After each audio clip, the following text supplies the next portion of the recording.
Z lab के mathematics series में आपका स्वागत है। प्रोपोर्शन का मीनिंग होता है इक्वलिटी ऑफ टू रेशियोज।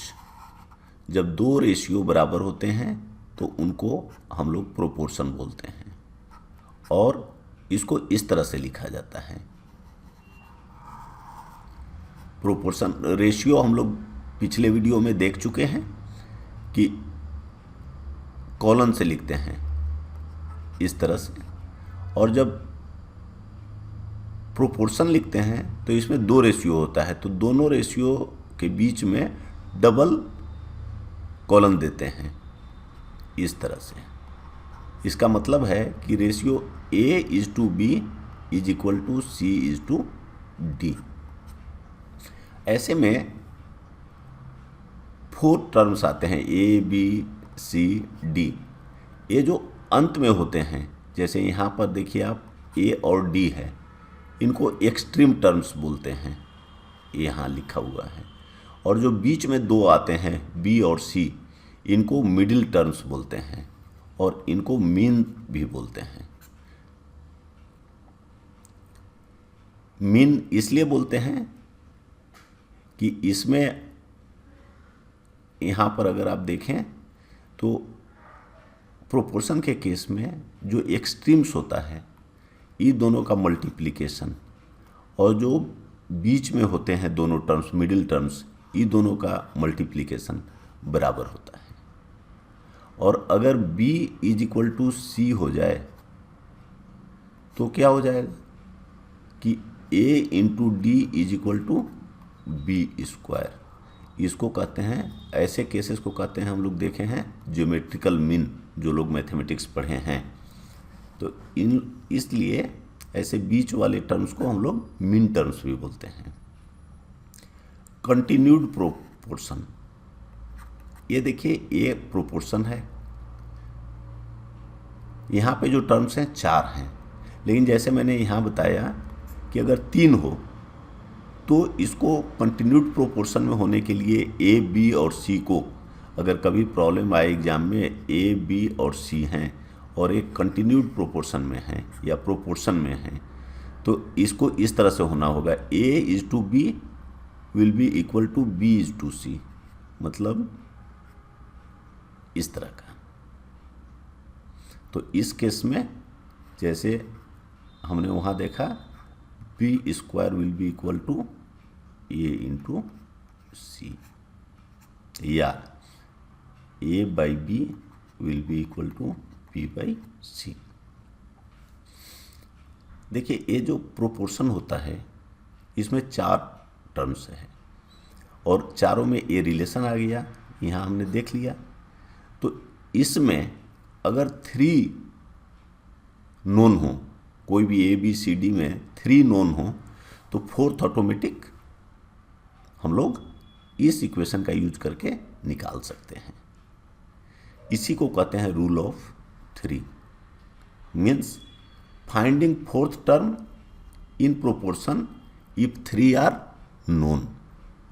इसके लिए कैसे हम लोग करेंगे जब भी आता है, तो देखिए प्रैक्टिकल लाइफ में या एग्जाम में ऐसे प्रॉब्लम्स में इस चारों में 2 तरह की चीज़ें होंगे। जैसे मान लीजिए प्राइस और कोई भी आर्टिकल के नंबर में रिलेशन होगा। मान लीजिए कि 50 रुपये में 20 बनाना मिलते हैं, तो 60 रुपये में कितने बनाना मिलेंगे, इस तरह से। तो 2 नंबर और 2 रुपये प्राइस, तो इस तरह से 2 तरह के ये टर्म्स होंगे। तो देखिए आपको इन चारों में से जो अननोन है उसको 4th के जगह पे रख देंगे अननोन। मान लीजिए AX है, मान लीजिए कि ये रुपए है कि 50 रुपये में 20 दर्जन मिलते हैं, तो 50 केले का 50 रुपये में 20 केले मिलते हैं, तो 50 केले का दाम कितना होगा, तो कितना होगा तो रुपए में होगा, तो मान लीजिए कि हमने ये x होगा। अब दूसरा चीज़ ये देखना है कि तो बाकी जो दूसरा रुपया वाला टर्म है वो कितना है, वो यहाँ लिख देंगे। तो a अननोन हुआ और same kind as of x, जो सेम काइंड वाला है उसको ये थर्ड में लिख देंगे।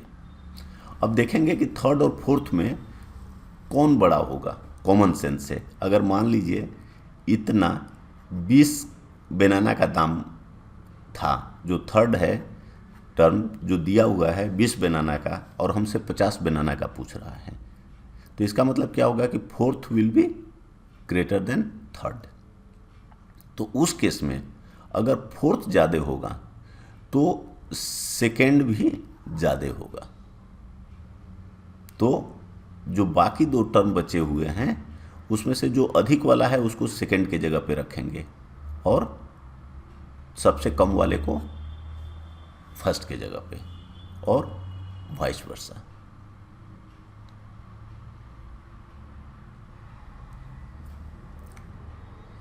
आइए ये सबको कुछ एग्जाम्पल्स के थ्रू करते हैं।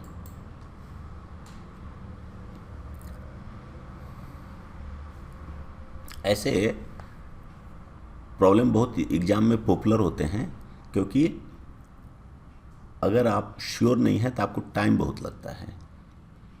फर्स्ट देखिए 4 नंबर दिया हुआ है, या कहता है अभी ये कंटिन्यूड प्रोपोर्शन में नहीं है, ये प्रोपोर्शन में अभी नहीं है, लेकिन इस पे कौन सा ऐसा नंबर ऐड करें कि ये प्रोपोर्शन में हो जाए। तो मान लीजिए कि हम लोग इसमें x ऐड कर रहे हैं, या और या, तो इसका मतलब कि जब हम ऐड कर दिए तो यह नंबर हो गया और ये सब कंटिन्यूड प्रोपोर्शन में हो गए, जैसे कि प्रॉब्लम में दिया हुआ है। तो हम लोगों को x का वैल्यू निकालना है कि कितना ऐड करें। देखिए इसका मतलब ये हुआ, अगर ये सब चारों नंबर को हम लोग a b c d मान लें, देखिए a b c d इसी ऑर्डर में, जो सबसे कम है 7 है और सबसे अधिक है वो 47 है, तो इसमें क्या ऐड करें कि वो प्रोपोर्शन में आ जाए, उसका देखिए यह रिलेशनशिप होता है।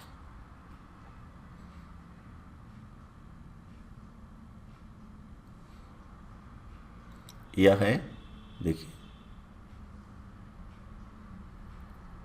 ऐसे होता है, देखिए ए बी और यह है सी डी। तो देखिए ये क्या हो गया, बी सी क्रॉस मल्टीप्लिकेशन है ए डी, मिडिल टर्म को पहले रखा है तो B C minus A D divided by, अब इसी टर्म्स को ऐड कर देना है। पर अब ये पहले लिखे थे, अब इसको पहले लिखना है। तो देखिए a plus d minus b plus c, ये फार्मूला हो जाता है। इससे आपको फ़ायदा होगा, इसको रख दीजिए और सोल्व कर दीजिए, आंसर हो गया 3।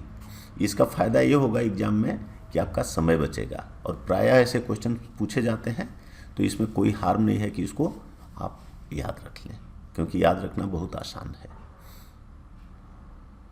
अदरवाइज आप इसको इस तरह से सोल्व करके बना सकते हैं कि 7 plus x by 17 plus x is equal to 22 plus x divided by 47 plus x. आप इस तरह से क्रॉस मल्टीप्लिकेशन करेंगे और फिर आपको क्वाड्रेटिक इक्वेशन बनेगा। तो इसमें थोड़ा सा आपको एग्जाम में टाइम लगेगा, इसलिए इसी चीज़ को करके और x का value A B C D term में निकाल दिया गया है। अब देखें, कहता है कि what is the third proportional to 10, 25 and 10 and 25, means जो थर्ड प्रोपोर्शन है वो क्या है।